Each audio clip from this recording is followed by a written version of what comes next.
Okay, so remember how I said we had some really big news coming? Well, today's the day, but I can't show you here. We're gonna have to go somewhere first.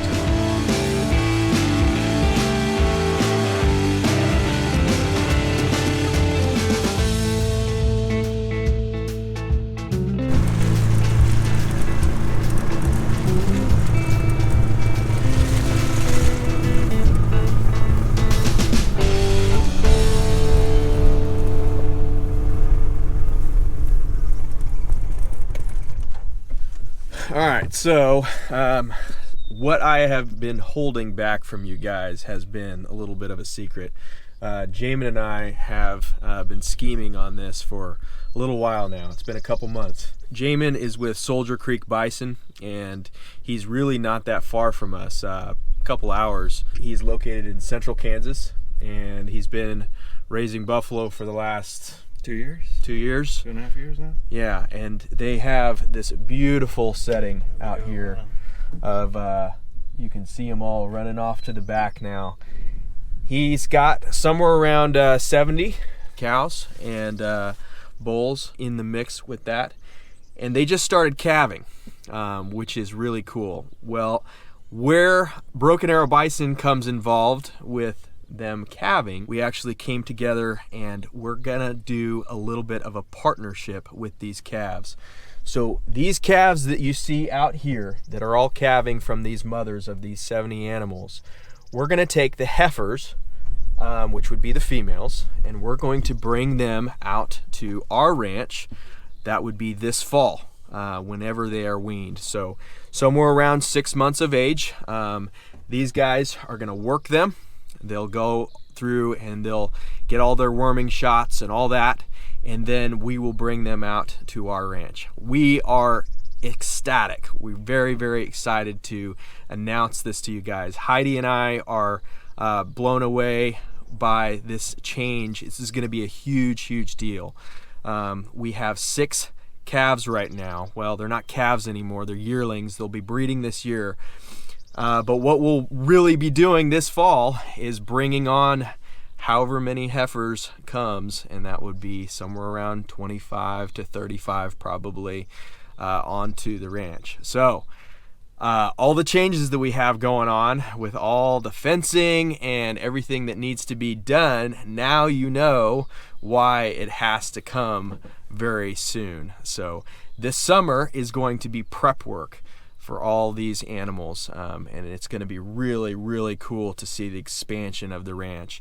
We'll go from 6 animals to could be 30, 40 animals within the next 6 months, and it's going to be really, really awesome to work with Soldier Creek. I met Jamin last fall, I guess it would be, or springtime, I should say.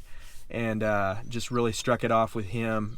We have a lot in common when it comes to the way we raise our bison. Jamin, I guess you could say you do things a lot more on the holistic side. I try to, where I can. And he's studied a lot of like Greg Judy's practices. He has a lot of things that he likes to work with, like dung beetles and bird swallows and rotational grazing, different things like that. And that's really where I have a soft spot in my heart for. I really am not a fan of chemicals and different things like that because I think it harms a lot of the ecosystem, and I think that there's a lot better ways of doing it. And Jamin's on the same page, so it just makes sense for us to work together and see if we can come together and just see this magnificent animal raised together. So we are very excited for this, and we're very excited to announce this to you guys, and we appreciate you guys' support.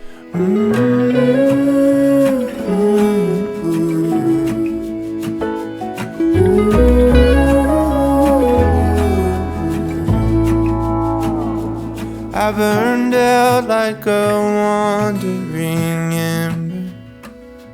I shone bright, then my journey was over. What I sought when I ran was back where I began.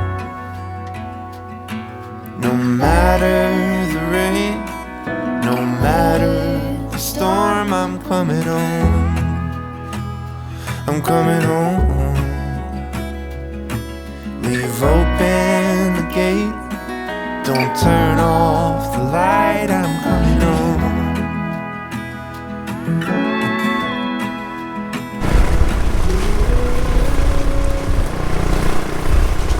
Tree swallow house up here, and I'm going to try to put more throughout, just like on a steel pipe, and wrap it with barbed wire.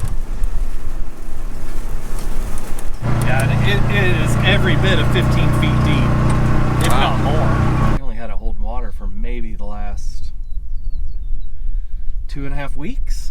So this is 2.5 weeks. Really? Got to figure out somewhere to put a dock. We actually put a temporary dam back there, so as he was building this, we were capturing all the water up there. Okay. So that it wasn't keeping this muddy, because this was constantly muddy as he was doing it. Okay. So we had a temporary dam, and I got it in some of my videos, just haven't posted it. And then when he was ready, then we broke that dam and all this water flooded into here. So it allowed me to rotate them through here and have a water source without worrying about them getting in here and getting in his way. So this is an IBC container that I've essentially kind of cut the top off, and it's full of topsoil to probably about here. And then there's, 4 to 6 inches of sand. Okay. And then the dung beetles go all the way down? I doubt they'll go all the way down. I'm guessing probably somewhere between 12 and 18 inches from what I've read. This is the rainbow scarab. I don't think this one survived, but this is kind of what they look like. Well, he is alive, because notice how he tucked his legs in. Wow. But with really the horn like that, that's the male. And I'm going to be trying to get others, but this is at least the ones I'm starting with. And these are more of tunnelers. So you've got dwellers, they're like small ones that live within the path. Tunnelers, which dig down, which is what I really want. So when we get the rain stays on the property versus running off. So is that the whole benefit to having dung beetles then? Yeah, I mean, it's obviously going to help. It's going to do a multitude of things. It's going to cut down on the parasite cycle. So as flies kind of get in here, they're going to break down the pat. They're going to remove the moisture. Not as many fly larvae will survive to adulthood. Also, as a manure pat just sits on the ground, 20% of the nitrogen is absorbed into the ground, 80% is lost to the atmosphere. But with dung beetles, it's the opposite. 80% of that nitrogen from that manure pat is pulled down into the soil where your grass can use it, and 20% is lost to evaporation.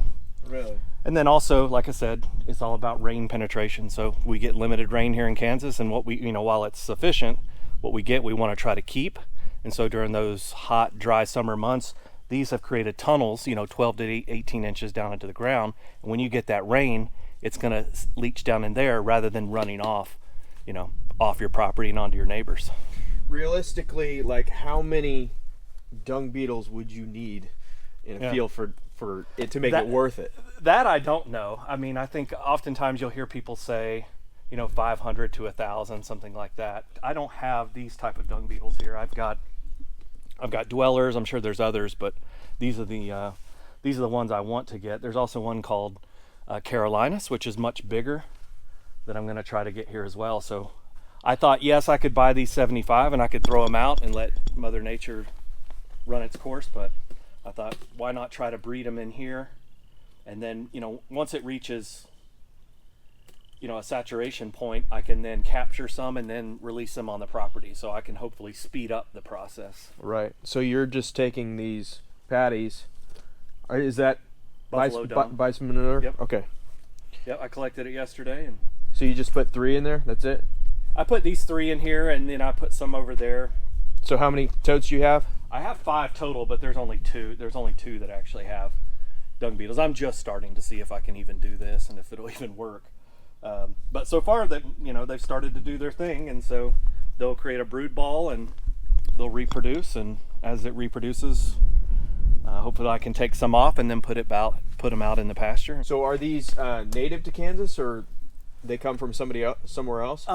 They came from Louisiana, but these are found in Kansas. I just don't have them on my property. Okay. They're found as far west as Arizona. Where in the world do you get your hands on dung beetles?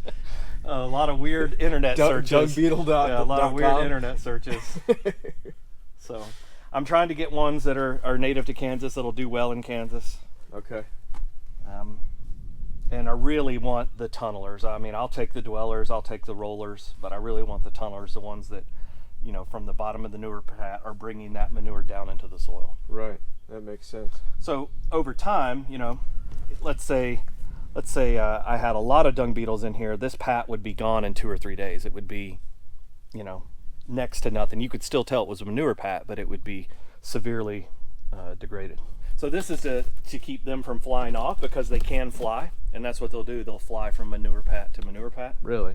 And so this keeps them from flying off. Now if I can just keep the barn cats Yeah. off the top, you can see here, you know, they're wanting to dig. Now this is before I put manure in here. I haven't noticed they've been up here since. So I'm hopeful with a lot of those tree swallows, maybe that out there, it helps kind of break down that life cycle of parasites. Absolutely.